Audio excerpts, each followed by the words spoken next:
Greetings and salutations, everyone. My name is James Kirchhoff, and welcome to my YouTube channel. Today, we're talking about my Week 17 running back rankings for the 2022 fantasy football season. Before we begin, congratulations. For those of you who are watching this, you have made it to your Week 17 championship game for the fantasy football season. It's been a marathon. A lot of blood, sweat, and tears, a lot of struggles, whether it's injuries, inconsistency of play, of course, decision-making processes, in some circumstances, a lot of luck. It's taken a lot to get here, so congratulations. The only thing I ask of you before you get into the remainder of today's video is to go ahead, go down in the comment section, and let me know what your roster consists of. I want to go ahead and put together an entire spreadsheet of all the teams that are commented down below and see if there are any correlations in regards to the teams that you guys have constructed, and specifically which players are on the most rosters going into our Week 17 championship game. So be sure to comment down below. Also, while you're down there, click the like button, subscribe if you have not yet already. Of course, we're making daily fantasy football content for the entirety of the 2022 season. So for those of you who are new here, be sure to subscribe today. Again, we're going up until Week 18 and even beyond that into the NFL playoffs, talking about all things fantasy and of course the NFL. Thank you very much. All right, so today, again, we're talking about running back rankings. But before I get into specifically talking about my top 36 running backs at the position, giving you guys my opinions and of course sharing the statistics that I've gathered over the course of the last couple days in order to justify the reasons as to why I have my running backs ranked as such, I of course want to talk about matchups at the running back position, giving you guys some context as to which defenses are giving up the most points to opposing running backs on a per week basis on average since Week 10, giving you guys a little bit of a spectrum of time here of the last 6 to 7 games in which defenses have taken on opposing running backs and how impactful that is in terms of a given weekly matchup. Outside of that, if you guys haven't checked them out already, we're going to be talking about PrizePicks midway through this video, giving you guys a couple entries that you can go ahead and make in regards to the running back position going into Week 17 and beyond. So for those of you who haven't checked them out, click on the link, use promo code Andrew, and when you sign up and make a first-time deposit, when using code Andrew, you're going to be given a first-time deposit match up to $100. So go ahead and check that out today. Link in the description. Thank you very much. All right, let's talk about matchups of the position. Like I was mentioning, we've gone ahead and collected statistics from weeks 10 through 16 in terms of running back statistics allowed over the course of the last 6 to 7 games. Based on those defenses, we find that the Seattle Seahawks are giving up the most points per game in a half PPR scoring format. Whether you do play in a standard league, full PPR league, we're meeting everyone in the middle. So even though these statistics are fantastic and I want to present them to you so that you have this baseline of information, the fact of the matter is, receiving statistics do not really play a factor in regards to potential matchups. Receiving statistics are purely determined as to whether or not the team of the prospect is more willing to throw the ball to their respective running backs in a given weekly basis, and whether or not that quarterback is going to continue to check down to them within the given week. That all being mentioned, let's go ahead and let's isolate running back rushing statistics, the most important factor in terms of an upcoming matchup. In regards to Week 17, we find that the Seattle Seahawks, Indianapolis Colts, New York Giants, and Green Bay Packers, of course, giving up the most points to opposing running backs. Now, over the course of the last couple weeks, all of those teams giving up over 5 yards per carry on average to opposing running backs, giving you guys some perspective on the matter. Now, on the other end of the spectrum, some of the more difficult matchups, the one that you want to completely avoid at all costs, the San Francisco 49ers, the Baltimore Ravens, the Kansas City Chiefs, Carolina Panthers as of late, really playing well against opposing running backs. We'll talk about them in more detail as we progress throughout today's video, kind of referring back to this information, but I wanted to go ahead and present it as such. Again, in comparison to your Yahoo, ESPN, NFL.com apps, their matchup basis is based on weeks 1 through 16. Their statistics just aren't up to date. They're taking into account weeks 1 through 16. And when you are talking about that huge spectrum of time, it doesn't really give you guys a pure understanding as to what these defenses have done lately. Because again, a lot of injuries, a lot of trades, a lot of signings that have made a huge difference that are going to impact these defenses, specifically going up against our prospects going into the week. That's why we, of course, move it down to a spectrum of weeks 10 through 16 in order to give you the most up-to-date and qualifying information. All right, let's go ahead and let's move on. And let's begin talking about our top 36 running back rankings, beginning with our number 1. It is Christian McCaffrey, the San Francisco 49ers. Christian McCaffrey has had 4 consecutive games of scoring a touchdown. Of course, you know you're going to start Christian McCaffrey, especially considering this week he takes on the Las Vegas Raiders defense. Again, the Las Vegas Raiders have been terrible this season. Now, even though this last week the Pittsburgh Steelers weren't able to really fulfill the matchup, you go back to the New England game, 216 rushing yards on 28 attempts and a rushing touchdowns from running backs in that game. The LA Rams, even Cam Akers were relevant in that game. The Los Angeles Chargers, Pittsburgh Steelers. We've seen running backs find success against this defense over the course of the last couple weeks, weeks 10 through 16. We have seen this defense allow 102 rushing yards per game, 0.86 rushing touchdowns per game, and a 4.67 yard per carry average for a running back like Christian McCaffrey that over the last 4 games has had a minimum of 16 touches per game. He's in a perfect position to succeed and, of course, score once again and help us capture a championship. Moving on, let's talk about Saquon Barkley. Saquon Barkley in the last couple weeks here has been incredible, and that momentum is only going to continue as he takes on one of the best matchups at the running back position against the Indianapolis Colts. Like we mentioned, the Indianapolis Colts are giving up 19.87 fantasy points per game on average over the course of the last couple weeks. Specifically, last night against the Los Angeles Chargers, gave up 100 rushing yards and 2 rushing touchdowns. Minnesota the week prior, 96 rushing yards, and even in that game, a fullback stole a touchdown. That's not really being counted towards the overall baseline, but could have been a rushing touchdown there for Dalvin Cook. The week prior to that, Dallas, 197, 4 touchdowns. Pittsburgh, 127, 2 touchdowns. There is a lot of potential here, especially for a team like the New York Giants, who are in the hunt to make the playoffs. They're going to go ahead and blow out this Indianapolis Colts team that looks like a mess, especially based on, the fact that they're going to continue with Nick Foles going forward. Hopefully he'll continue to play better for the sake of some of those receiving options or running backs within that offense for fantasy purposes. But in the last 2 games, like I was mentioning, Saquon Barkley's been playing incredibly. Specifically in the last 2 games, 18 targets, 13 receptions, 82 receiving yards. That's a third of his fantasy point contribution in a half PPR, scoring from at 14.7 of his fantasy points, just coming off of receiving statistics alone in the last 2 weeks. Not to mention he's been able to dominate on the ground with a healthy offensive line back and ready to go. Moving on to our number 3, we have Austin Ekeler. Austin Ekeler, speaking of last night's performance, 18 rushing attempts, had himself 4 receptions, so 22 total touches, had himself 2 touchdowns, and puts up the trademark 20-plus point fantasy game that Austin Ekeler continues to do over the course of the last 2 seasons. He's been playing incredibly, and I don't believe he's slowing down anytime soon. He's had 3 consecutive games of at least 1 touchdown scored. On top of it, he has an opportunity this upcoming week taking on the LA Rams, in which he's able to go ahead and probably put together a big performance, even though the Denver Broncos were getting blown out of that game. 18 rushing attempts for 87 rushing yards. The week prior, the Green Bay Packers, 32 attempts for 141 and 2 touchdowns. Even the Las Vegas Raiders, 108 and a touchdown on the ground against that defense in a very weary matchup. So with all that taken into account, and the fact that thus far this season, in 13 of his 15 games played, Austin Ekeler has surpassed 70 or more total yards. The fact that he's getting an automatic of 7 points, on top of the fact that he's a touchdown machine, I mean, he's just playing out of his mind. Let's not forget, he's at 99 receptions. He needs 17 in the next 2 weeks to break the record, or at least tie the record. It's going to be difficult to do so, but maybe Justin Herbert's going to kind of look in his direction just a little bit more in these coming weeks and add more fantasy value to his overall baseline. Moving on, let's talk about James Conner. James Conner has been incredible. Since we have seen the departure of Eno Benjamin, it has been a completely different James Conner, and this isn't new. This has occurred for the last 2 consecutive years. Specifically, in the last 12 games that James Conner has played, more than 75% of the offensive snaps without Chase Edmonds and Eno Benjamin in the lineup. He is averaging 20.31 half PPR fantasy points per game, never once producing less than 12 fantasy points in those 12 games. He has scored 16 touchdowns in those 12 contests, and to be totally honest, coming off another big performance of 21.5 fantasy points really isn't a surprise. Dominating on the ground, 7 receptions on 8 targets with Trace McSorley, who will probably once again be the quarterback, and even if he's not, we've seen a lot of success with James Conner alongside Colt McCoy. They take on the Atlanta Falcons, one of the best matchups you could possibly ask for. Baltimore ran for 158 against them. New Orleans 103, Philadelphia 115, Washington 159. James Conner an automatic must play and hopefully wins us a championship. Moving on, let's talk about Derrick Henry. Derrick Henry is in a situation here where even though he has had 3 consecutive monster games of over 126 total yards and a touchdown minimum, putting up incredible performances over the course of the season, and not only that, has an opportunity of taking on the Dallas Cowboys, who in my mind, based on their statistics on screen that we have already mentioned prior, they give up a lot of points to opposing running backs on the ground.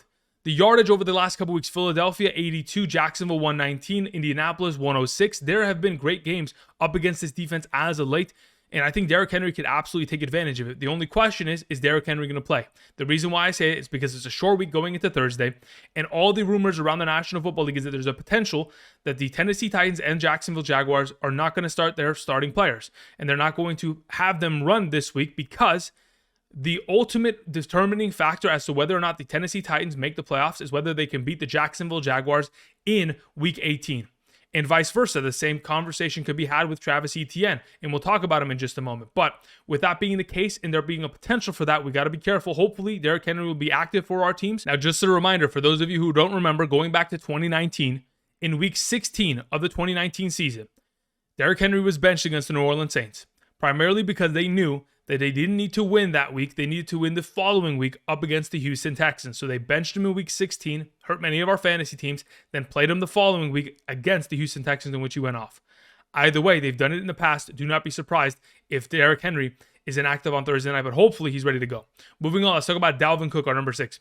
Dalvin Cook takes on the Green Bay Packers, an incredible rivalry matchup. The specifics of this rivalry entail a lot of success for Dalvin Cook. Specifically, when you look at 2018 through 2022, in the 7 games in which Dalvin Cook has taken on this defense with Kirk Cousins as the starting quarterback in the lineup, he has never produced less than 10 fantasy points. And on top of it, when you look at earlier this season's performance in week 1 against this defense, 20 rushing attempts for 90 rushing yards, 5 targets, 3 catches, 18 receiving yards, 12.3 fantasy points. You accompany his performance with a touchdown. We're talking about an 18-plus point play in a half PPR, which is incredible. And hopefully, now that we've gotten to a position as of late where they're trusting Dalvin Cook more and they're giving him more goal line potential opportunities in comparison to early in the season when they took on the Green Bay Packers, we could be in a fantastic scenario here where Dalvin Cook finds himself success, especially considering the Green Bay Packers are awful in terms of stopping opposing running backs. This season already, in 14 of the 15 games that the Green Bay Packers have played, they've given up 72 or more rushing yards per game to opposing running backs. Again, that's 14 in the last 15 games.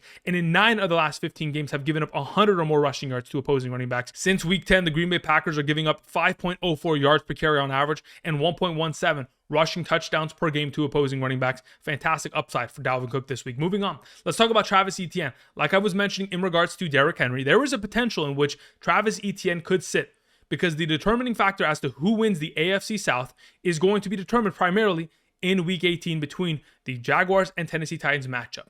Now, the conversation regarding Travis Etienne is whether or not this team wants to go ahead and try to win this upcoming week against Houston, which should be a relatively easy victory. And if they're able to accomplish that, then they'll go ahead and continue that momentum into next week. We're going to have to wait and see exactly what's going to happen. But if guys like Travis Etienne, Derrick Henry aren't going to play, I'm not going to be rostering and playing Hassan Haskins or someone like JaMychal Hasty. I cannot have those guys in my lineups, especially if in fact they're pulling starters. Trevor Lawrence won't be playing. If anything of that extent occurs, of course, that's a reason why rankings are subject to change. We'll have Sunday morning live stream for that exact reason. But either way, if Travis Etienne is ready to go, last time he played against this defense, he averaged 7.1 yards per carry. And not only has he recently succeeded against this defense, but every single other team has succeeded against this defense on the ground. Tennessee, 126 and a touchdown. Kansas City, 144 touchdown. Dallas, 104 and 2 touchdowns. Of course, Cleveland, 139 on the ground. A lot of success to be had here. Hopefully, he's active against Houston. Moving on.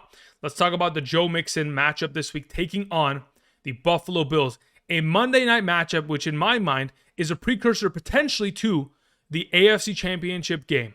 And if, in fact, we're going to be in a conversation where this is going to be a precursor and everyone's going to kind of feel the playoff energy already exuding off these two teams, we may be getting into a conversation where Joe Mixon gets even more touches, similar to last week. He's coming off of a performance of 16 carries and 7 receptions. When you're getting that high level of workload overall and the opportunities continue to go in his direction, again, this is the 3rd time this season in which he's had 9 targets and 7 receptions in a singular game. If they're going to continue to utilize him in that capacity, we'll see less utilization of Samaje Perine. It only helps Joe Mixon's baseline.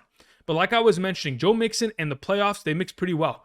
Last season, 2021 playoffs, in the 4 games he played, he had a minimum of 20 touches per game. If we're going to get into a conversation of getting him 20 touches in this given contest, should be able to find success, especially considering the fact that we have seen the Buffalo Bills as of late gave up 181 rushing yards to Miami in a touchdown, 89 in a touchdown to Detroit. Since week 10, they've given up 92 rushing yards per game, 0.57 touchdowns, and a 4.59 yard per carry average. Pretty decent stats, and hopefully Joe Mixon, even without Lyle Collins, could take advantage of it. Moving on, let's talk about A.J. Dillon, today's thumbnail. The reason why I have A.J. Dillon here is because, quite frankly, Aaron Jones isn't healthy. For those of you who potentially have still won your Week 16 matchup, you know that Aaron Jones' contribution of 4 fantasy points was only there because he got injured. And if he doesn't go down with the injury, A.J. Dillon doesn't step up and end up scoring a touchdown and potentially saving other people's weeks. Either way, let's talk about A.J. Dillon. Over the course of the last 4 games, he has averaged 12 attempts, 57 rushing yards, 1.25 rushing touchdowns, 3 targets, 3 receptions, 24 receiving yards per game, and 17.03 half PPR fantasy points per game, having scored 5 rushing touchdowns in the last 4 contests. Incredible numbers, and that is why he's in this conversation, because not only has he been playing extremely well as of late, getting himself ample opportunity, whether it's on the ground or through the air, he takes on the Minnesota Vikings. Earlier this season, week 1 against the Minnesota Vikings, 17.6 fantasy points. Well, that isn't the only time that A.J. Dillon has specifically found success against this organization. You even go back to last season, 12.7 and 21.3. Incredible numbers across the board. I'm expecting to see a huge game here from A.J. Dillon, having scored 3 touchdowns in the last 3 games against the Minnesota Vikings defense. Moving on to Kenneth Walker, number 10.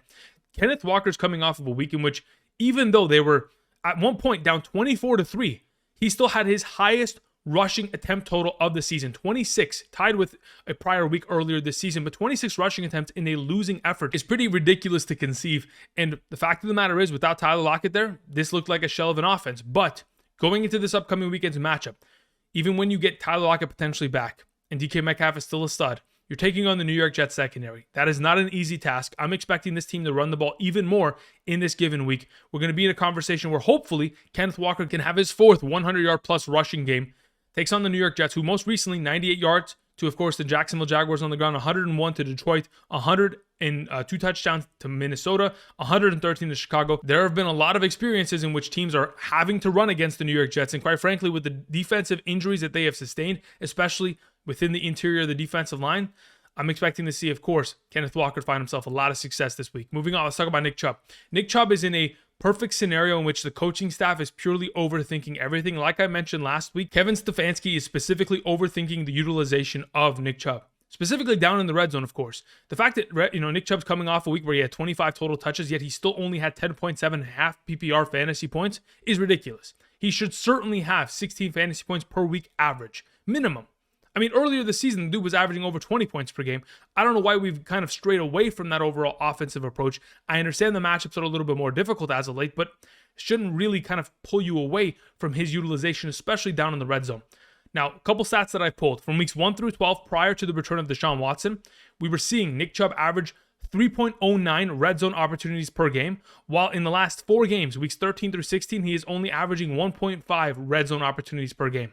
Again, pure overthinking. Hopefully, we'll get back to handing off the ball to Nick Chubb, getting him a rushing touchdown, especially against the Washington Commanders, who in the last 2 weeks have been torched by not only a guy like Saquon Barkley, well, actually twice by Saquon Barkley, but of course, Christian McCaffrey as of late. Nick Chubb hopefully following suit. Moving on, let's talk about Ezekiel Elliott. Zeke has been in a consistent streak of points, 8 consecutive games of scoring a touchdown, and since week 11, the guy's been the number 6 overall running back in a half PPR scoring format, putting up the 8th most fantasy points per game averaged at the running back position since week 11. Incredible production across the board, and even though he takes on the Tennessee Titans, let it be known that Tony Pollard did not practice earlier today, and there's a potential in this short week that Tony Pollard may take a little bit more of a backseat. And if we get into a scenario in which he doesn't play, that's only going to elevate the potential of one Ezekiel Elliott in this matchup. A guy that, again, like I've mentioned in weeks past, for the last, 8 consecutive weeks, has not produced less than 12 fantasy points per game. If you just go look at half PPR, the number 12 running back on a per weekly basis, 12 plus fantasy points is pretty much in the range of that number. Zeke has been an incredible overall producer in the last couple weeks, finding the end zone, getting himself utilization on the ground. And if there is no Pollard, through the air is going to absolutely be in his scoreline, which will only make it that much easier for him to score fantasy points. Moving on, let's talk about Josh Jacobs. Now, my biggest issue with Josh Jacobs is the fact that he is already beginning to give up on the team to an extent. In the locker room interview after the game, he was mentioning, he's working hard, he's getting all the touches, and he's still not able to find success. He's getting real tired of it. And we already know this is his final year of his contract. He may not be a Las Vegas Raider for much longer, but the fact of the matter is, the reason why I have him at number 13 is out of pure respect for how well he has played this season. Otherwise, he really should be outside of the top 20, taking on the San Francisco 49ers run-stopping defense. A defense that over the course of the last couple weeks, since week 10, are giving up 50 rushing yards per game, 0.14 rushing touchdowns per game, and a 3.19 yard per carry average to opposing running backs, have shut down just about everyone. Washington had the best performance against their defense, mainly because they ran the ball 30 times for 81 yards. Seattle, 52. Tampa Bay, 69. Miami, 33. New Orleans, 23. Arizona, 61. Los Angeles Chargers, 29. They have limited every single running game, and I absolutely believe that Josh Jacobs will be limited. You got to hope he finds the end zone. Otherwise, his last 3 performances are going to consist of 12 fantasy points, 5.5, and potentially a week here where he may not even break 10 fantasy points. After coming off of 5 consecutive games of 17 plus fantasy points, this is definitely a rough way to see him overall end the season, especially considering we saw this coming. I told many of you to go ahead and trade Josh Jacobs for guys like a Derrick Henry that have more advantageous schedules that you could take advantage of, because we knew the schedule in the fantasy playoffs was going to be rough for him, especially taking on San Francisco in the game-winning week. Moving on, let's talk about Leonard Fournette, number 14. Leonard Fournette on Twitter specifically verified that he has been dealing with a Liz Frank injury in his foot. That foot injury that we talked about many weeks ago is a Liz Frank. And hopefully, based on the overall production that he just had on Sunday Night Football, we have already gotten ourselves past it. Mainly because the guy had himself 20 rushing attempts and 9 receptions on 10 targets. Now, I had to go, digging. I had to. The fact that he had 30 total opportunities and, of course, 29 total touches, along with 162 total yards on Sunday, were all career highs in terms of Tampa Bay Buccaneers Leonard Fournette. So throughout his tenure with the Tampa Bay Buccaneers the last 3 seasons, he has never had more opportunities, touches, or total yards in a singular game. Incredible numbers. Now, he certainly had himself more receptions, but 9 receptions is no joke to say the very least. Hopefully, we've gotten ourselves past that Lisfranc injury and or are dealing with it in a far better manner in comparison to earlier this season. Because the fact that he was able to handle the ball that many times leads me to believe that they're confident in his potential and going up against the Carolina Panthers, even though they have played pretty well against opposing running backs, holding Leonard Fournette in week 7 to 8 carries for 19 yards. That was a time in which Leonard Fournette potentially throughout the timeline could have been dealing with that foot injury. As of late, even though we have seen some teams struggle in terms of going up against the Carolina Panthers, just a couple weeks ago, Pittsburgh ran for 124 and 2 touchdowns against this defense. I'm hoping for Leonard Fournette on the ground through the air to be a fantastic play.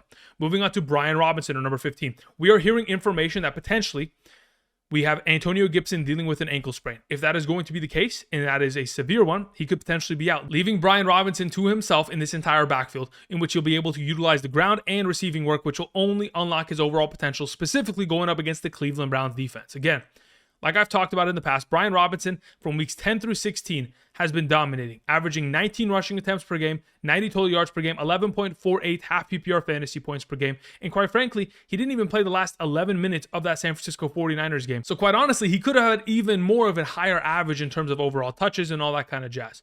Either way, the fact that he takes on the Cleveland Browns, having given up 92 rushing yards and a touchdown to New Orleans, 183 to Baltimore, 120 touchdown to Cincinnati.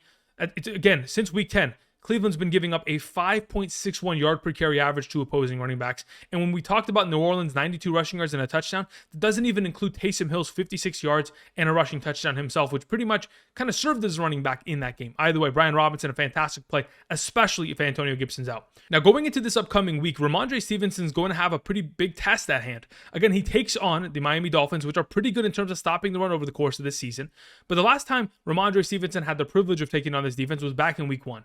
And quite frankly, in that matchup, Damien Harris was still the primary number 1 RB. Damien Harris has not been active in the last 4 weeks and potentially could be active this week, but it does not really impact the overall baseline of production from Rhamondre Stevenson. The fact of the matter is, the offensive line did not play well on Sunday. They played against the Cincinnati Bengals, like I've mentioned, are playoff ready, and when they take on teams that don't have great quarterbacks, they stomp them in terms of the running game. Therefore, in a situation going into this week, taking on Miami, a little bit of a better opportunity. Hopefully, we'll get a little bit more receiving upside, and once he does, should be a solid RB2 play in the given week, hopefully with upside with a touchdown. Moving on, Alvin Kamara, number 17. I am still worried about Alvin Kamara. We still have conversations here and there. Even though the last 2 weeks he's had great performances, it just is a little bit worrisome. Back-to-back weeks of 20 or more touches is incredible for the case of Alvin Kamara, especially considering that's the first time he's accomplished that since week 3 and 4 of the 2021 season. But again, when you look at his overall spectrum of play, he's not getting much utilization through the air. In fact, when we look at the separation of overall snaps played on third down in terms of percentages from 2021 in comparison to 2022, it's nearly a 20% drop between those 2 years, which in my mind, of course, is leading to less targets, receptions, and overall fantasy points. And even when the media asked Alvin Kamara earlier this week, hey, why aren't you getting more utilization on third down? The assumption is that maybe he's just kind of a liability in terms of pass blocking, but that's not why he should be out there. He should be out there to catch the ball and make plays as a receiver, whether it's out of the backfield or maybe even in the slot position, considering how many receivers they're down. I just think that they're misusing him. Taking on Philadelphia is worrisome, even though Philadelphia has given up their fair share of yards over the course of the season. As of late, with the additions of Ndamukong Suh and Linval Joseph, they've gotten significantly better in terms of stopping the run. Moving on to Tyler Allgeier, number 18, to close out the top 18 of this conversation. Tyler Allgeier, in the last 2 consecutive games, has had himself incredible performances. And when we go into even more detail, specifically, when we go back to that New Orleans Saints game with 3 minutes and 18 seconds left in the second quarter, from that point on, since now, we have seen the distribution of opportunity in this backfield go in the direction of Allgeier getting 34 rushing attempts and 6 total targets. That's 40 opportunities in comparison to Cordell Patterson's 18 rushing attempts and 2 total targets, which is a 40 to 20 total opportunity split. So about 2/3 of the overall opportunity in this backfield going in the direction of Tyler Allgeier, and especially considering they take on the Arizona Cardinals this week, having given up, 28 carries, 114 to Tampa Bay the other night. Denver, 31 carries, 169 and 2 touchdowns. New England, 102 and 2 touchdowns. Again, a lot of production to potentially be had on top of a week in which Tyler Allgeier had the most snaps that he has played this season overall, which led to the most touches he has had over the course of this season overall, with 5 targets and 4 receptions. There's certainly a lot of potential for Tyler Allgeier to continue his momentum, especially in this fantastic matchup. Now, with all this mentioned, with all these stud running backs that I've already talked about, again, let's go ahead and let's transition over to PrizePicks, as we could potentially check out a couple of the entries that you can go ahead and put forth in regards to some of these stud running backs going into this week. Be sure to use promo code Andrew. Again, there's a link down in the description. When you make that first-time deposit when using promo code Andrew, your first-time deposit is immediately doubled up to $100. Let's check that out right now. So as you guys can see to the right side of the screen, we are here via PrizePicks. As of today, again, it's Tuesday. That means it's Taco Tuesday. You can go ahead and take a discount in regards to LaMelo Ball's overall points scored. Again, you can check that out today. I think he's been playing pretty well as of late. Very easily been able to surpass this number of 18.5. You can go ahead, put that together in a potential slip, whether it's with the NBA, the NFL for later this week, whether it's Thursday night's game and or potentially some NHL games. I don't know. Maybe you like some of those shot on goal overall potential entries. Check that out today. But what I specifically wanted to talk about is, of course, the NFL in terms of specific rushing yards on the guys that we just mentioned. Guys like Rhamondre, Nick Chubb, of course, Brian Robinson, Travis Etienne, Saquon Barkley, all the stuff that we've already mentioned on today's episode, whether or not they're specifically going to be able to go more or less on these given player statistics. For someone like Tyler Allgeier, in the last 2 weeks, having played more and more opportunities, getting more and more touches. Again, 66% of the offensive opportunities between him and Cordero Patterson going his direction. Again, a 40-20 split, like I just mentioned. That leads me to believe that 60 overall rushing yards is a very achievable number, especially considering how terrible the Arizona Cardinals' run-stop defense has been over the course of the last couple weeks. We've seen guys like Saquon Barkley dicing up defenses as of late in the last 2 weeks, and he takes on the Indianapolis Colts, a defense and a team that honestly is kind of crushed. They're shattered. Their spirit is broken. And Saquon Barkley trying to make the playoffs, I think there's a very high likelihood of him being able to crush this number. Now, on the other side, when we talk about someone like Josh Jacobs, again, as of late, has really, kind of been underwhelming. And now that he takes on San Francisco, who are quite literally only giving up 50 yards per game to opposing running backs on average, there's going to be a conversation, which this could be a less. Either way, you can go ahead, check this out, whether it's passing yards, receiving yards, kicking points, all this kind of jazz. Be sure to take advantage of the taco tonight in regards to LaMelo Ball going more than 18.5 total points. Go ahead and check that out today. Link in the description. Thank you very much. All right, let's get back into the topic of our running back rankings for week 17 with Cam Akers. Cam Akers in the last 4 games has been absolutely ridiculous. The guy that we drafted this offseason is what Cam Akers looks like right now. The overall production, 16 total rushing attempts per game, 6 touchdowns in the last 4 games. The offensive line playing far better. Everything is leaning in the direction of what Cam Akers was expected to be now. And of course, it's taken some time, and he's finally kind of got a little bit of burst. His ability to make that singular cut that he wasn't able to do earlier this season after a reception or after he's been handed off the ball and a defender gets into the backfield. His ability to make defenders miss now in comparison to earlier this season is visible. It's a significant uptick of overall burst that we are witnessing from Cam Akers. Now, in week 16 specifically, he was averaging 5.13 yards per carry on average against that Denver Broncos defense. Besides the 3 rushing touchdowns he had 13 rushes of 4 or more yards, and he had 7 rushes of 3 or less yards. Overall, Cam Akers' effectiveness is there. And going up against the Los Angeles Chargers, even though we didn't see the Indianapolis Colts take advantage of that matchup last night, I'm expecting Cam Akers to be able to roll through that defense very easily with Sean McVay going up against his former defensive coordinator, Brandon Staley. Should be an exciting matchup between those 2 LA teams. Moving on, Jerick McKinnon is our number 20. Jerick McKinnon has had 4 consecutive games in which he has caught a receiving touchdown. Fantastic. We love those numbers. A couple weeks back, took on the Denver Broncos. In that game, 28.9 fantasy points, was the number 1 overall running back in that game. That all being said, and after these huge performances that he has put together and in some of our circumstances carried us through the playoffs, the question is, can we trust Jerick McKinnon in this given week, especially if he doesn't score a touchdown, and especially if, in fact, this Denver Broncos defense doesn't show up? Can this be a one-sided affair? In my opinion, even if it's a one-sided affair, Jerick McKinnon finds the end zone. Whether or not it's going to be a tough matchup and the right Denver defense shows up or the wrong one shows up, similar to the way that they showed up against Cam Akers, who's on screen, either way, I expect Jerick McKinnon to be fantasy relevant, to say the very least, if not potentially an even better play than number 20. Moving on to Miles Sanders at number 21. My assumption is that we're going to see Gardner Minshew as the starting quarterback of this team. With Lane Johnson out with the abdomen injury for the rest of the regular season, that certainly is going to hurt the running game.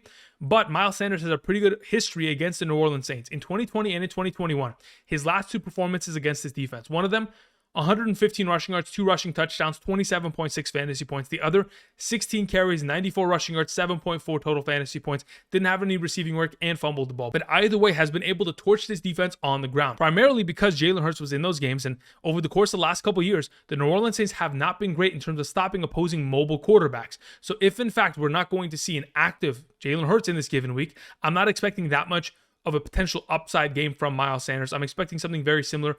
Either way, New Orleans isn't really the same defense of seasons past in which Miles Sanders has taken on. They're a far lesser version of themselves, considering against these most recent teams, giving up 100 yards, 193, 92 on the ground, 77 on the ground. In fact, they've given up 100 or more total rushing yards to 9 of their last 15 opponents, tied with the Packers this season. Kind of gives you an understanding as to how bad they have been in terms of stopping the run. Moving on to David Montgomery. David Montgomery's been a pretty good running back, especially considering when you give him opportunity, he's going to deliver on it. Hopefully he finds himself in the end zone this week. Otherwise, he's a 10-point running back going up against the Detroit Lions. Now, one of the priority conversations we need to have in regards to David Montgomery is taking on the Detroit Lions defense. Is he going to look like someone like Deontay Foreman and or Chuba Hubbard? Because again, the Carolina Panthers ran the ball 36 times for 293 rushing yards and 2 rushing touchdowns against Detroit. A pure reality check. Now, we don't know which exact defense is going to show up for Detroit, the one that has stopped Dalvin Cook, Aaron Jones, Saquon Barkley in their tracks, or the one that just got completely torched and maybe completely off the rails and not able to recover. If that's going to be the case, David Montgomery could be a fantastic play as an RB2 in the given week. Moving on. Tony Pollard's at number 23. Even though Tony Pollard had himself a pretty decent fantasy point outing, could have been even better. Tony Pollard dropped a touchdown, which eventually led to a CeeDee Lamb touchdown, but very easily could have had himself upwards of 17 fantasy points in a half PPR scoring format, wide open in a walk-in touchdown. Unfortunately, dropped it late in that fourth quarter. Nonetheless, he's been recently hit with a questionable tag, and even though he was said to potentially practice earlier today, he did not participate in practice. On a short week, taking on Tennessee on Thursday night, leads me to believe that we may even see a limited Tony Pollard, if not see Tony Pollard completely miss this game. If that's going to be the case, that certainly does help someone like Ezekiel Elliott. We'll keep them monitored as we progress throughout the week. But if he's active, I think he's a pretty good RB2 play within the matchup. Moving on, Aaron Jones. Speaking of injury, Aaron Jones, obviously, when he's injured, doesn't play well.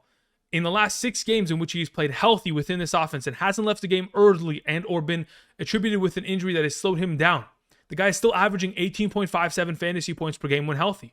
But the fact of the matter is, in the last couple weeks, shin injury, ankle injury, all that being accumulated makes it very difficult to start him, even against a very advantageous matchup against the Minnesota Vikings. Either way, they don't have to utilize Aaron Jones because of the presence of A.J. Dillon. So with that all considered, we have him at 24. Moving on, let's talk about Isiah Pacheco at number 25. Pacheco, a couple weeks back against Denver, had himself 10.8 fantasy points, 13 carries for 70 yards, 3 catches on 3 targets, 23 receiving yards. A pretty good game overall. The only difference between Pacheco being a RB2, lower end RB2, and potentially in that RB1 conversation is always going to be a touchdown. As of late, it's been Jerick McKinnon that's dominating down in the red zone in terms of scoring touchdowns. Again, 1 in each of the last 4 weeks minimum. So in that overall conversation, there is a potential in which Isiah Pacheco could be this week's Cam Akers and go for a huge game, 3 rushing touchdowns, fantastic.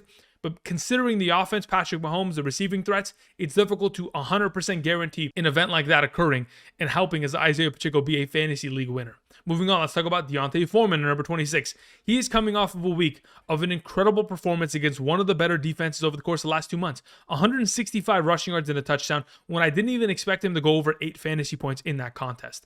That being said, they do take on the Tampa Bay Buccaneers earlier this season against the Tampa Bay Buccaneers. Deontay Foreman had himself a 100-yard plus rushing game. In fact, that game specifically started the streak in which Deontay Foreman took over this backfield as the starter. In 3 out of the last 4 games, this man has been given 20 or more rushing attempts. You give this man an opportunity, he is going to deliver. And I'm expecting, specifically up against this Buccaneers defense that still doesn't have Vita Vea, and of course is struggling in terms of stopping the run this season, could find himself success. Moving on, Najee Harris is a number 27.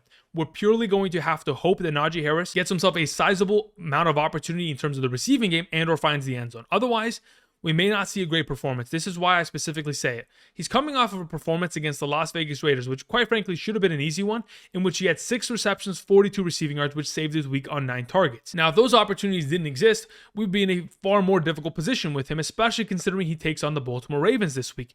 In the last 3 games against the Baltimore Ravens, I mean, by all means, has not put up great performances. Going back to earlier this season, week 14, 12 carries for 33 rushing yards. Was able to get himself a lucky rushing touchdown to save his overall performance. But the fact of the matter is, the Baltimore Ravens are one of the best run-stopping defenses in the National Football League. And in the last 3 games in which Najee Harris has taken on this defense, his rushing explosion rate, in terms of getting 10 or more rushing yards in a singular attempt, the commonality of that within his overall rushing attempts when taking on any other team in comparison to the Baltimore Ravens, goes from an 8.1% rate to 4%. In fact, it's less than 4%, but I've ticked it up. The fact of the matter is, he has twice as many 10 or more rushing yard attempts when he's taking on another team in comparison to when he has to take on the Baltimore Ravens, which when you specifically actualize those numbers, it's 2 rushing attempts of 10 or more yards against the Baltimore Ravens in just the last 44 attempts. Again, not a lot of burst against that defense. Moving on, let's talk about Zonovan Knight. Zonovan Knight has been extremely underwhelming in the last couple weeks. And the fact of the matter is, even though he takes on the Seattle Seahawks, I don't know if I can trust him. Coming off of a game in which he had 6 attempts for -2 yards is scary. The week prior got completely shut down by the Detroit Lions. I'm just afraid that the Zonovan Knight that we saw earlier this season may not be given as much opportunity, especially in a scenario if going up against the Seattle Seahawks, he starts slow and they want to go ahead and opt to passing the ball. It may lead to less fantasy points and less upside in his regard. Moving on, let's talk about Devin Singletary.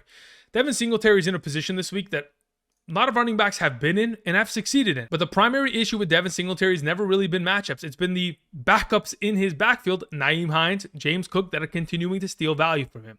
That being said, Devin Singletary, luckily, in the last 7 games has scored 5 total touchdowns. Considering those overall contributions, he's been able to stay above water and stay afloat in terms of the RB2, I guess low-end RB2, high-end RB3 conversation. Going forward, I'm expecting decent amount of opportunity going in the direction of Devin Singletary, probably 15 touches going up against the Cincinnati Bengals on Monday Night Football. But even with that being the case, if in fact we see a hot hand from one of these other running backs or they steal a touchdown from him, could be a rough day. Moving on, let's talk about our number 30. It is DeAndre Swift. The current conversation around this backfield is that Jamal Williams is dealing with an injury. And even with that all being mentioned, I truly do believe that this team is going to hand the ball off to Justin Jackson because they don't know what they're doing. I just don't understand it. They do not want to hand off DeAndre Swift the ball. So with that being mentioned, I'm just frustrated with DeAndre Swift's overall production. 3 fantasy points in a game in which they were losing by 30 at the first quarter almost. Like, you got to be kidding me, right? You have to throw the ball to this man. Get him more utilization, screen passes, use him out wide. It doesn't matter. The check down game wasn't there. He had literally 5 total touches for 25 yards on Sunday. Even going up against the Chicago Bears, I'm worried about his overall production within the given week. Moving on, J.K. Dobbins takes on the Pittsburgh Steelers earlier this season. Week 14 took them on, ran for 125 and a touchdown. If he could do it once again, by all means, he should be far better than the number 31, but I do expect him to get just as many touches as Gus Edwards going forward, considering they have to protect J.K. Dobbins because they don't want to run him into the ground, especially with playoff aspirations ahead of them. Moving on, we have our number 32, Chuba Hubbard, coming off a week himself of 125 rushing yards, going up against the Tampa Bay Buccaneers earlier this season. In 3 quarters of play, put up 14.3 fantasy points against them over the course of the last couple weeks, weeks 12 through 16. The guy's been averaging 12 rushing attempts per game, 69 rushing yards per game, 21 receiving yards per game, and 11.15 fantasy points per game. A lot of upside potentially on the table for Chuba Hubbard. Moving on to Zack Moss. Even though they did not take advantage purely of the opportunity on hand, specifically running the ball against the Los Angeles Chargers, they'll be given the opportunity to do that against the Giants, mainly because the Giants play close games, a lot of one-score games in their overall scoreline this season. Therefore, Zack Moss will be far more utilized, especially considering the New York Giants have given up 81, 110, 171, 136, 152 to opposing offenses in terms of the running back rushing statistics on the ground. Moving on, Rachaad White's at number 34. The difference between Rachaad White being an RB2 and him being, an RB3 in the number 34 range, specifically is touchdowns. In the last couple weeks, we have begun to see a lot more of the splits and overall opportunities go in the direction of Fournette. Specifically, in the only 2 games in which Rachaad White has been able to produce more than 8 fantasy points, he's attributed those performances with a receiving touchdown. So again, if he's going to find himself in the end zone, fantastic. Specifically in the red zone, in the last 4 games, we've seen White with 5 opportunities, Leonard Fournette with 9. So certainly in the realm of possibility, but we just can't bank on it within the given week. Moving on to our final two options. I'm just going to throw them up on screen at the same time. We have Jeff Wilson Jr. and Raheem Mostert. I don't know who is going to be the running back. As soon as Raheem Mostert fumbled, I knew it was all over for him, and that is worrisome. I'm expecting this team to run the ball, especially if Tua is going to be inactive, even up against the New England Patriots. But that all being mentioned, I just don't know which of the two is going to have that goal line carry. I don't know which of the two is the third down back, and which of the two is going to have more rushing attempts. It just seems like it's a lottery every time with these two, which makes it that much more difficult to approach. Either way, thank you everybody for watching. It's one of the longest episodes of the season because, again, we're trying to give you as much information as possible. I'm trying to give you as much information as possible in terms of how to set up your lineups, make the best decisions in the given week, and of course, help you win a 2022 Fantasy Football Championship. Do not forget, go down to the comment section. Let me know what your roster consists of so I can go ahead, correlate that, put together a huge spreadsheet of information so we can go ahead and have that information next week. I'll put that together, have that all ready for you guys. Either way, thank you everybody for watching. Be sure to click the like button, subscribe if you have not yet already. Check out PrizePicks, use promo code Andrew. And until tomorrow, we'll be talking about the wide receiver position. I'll see you guys. Peace.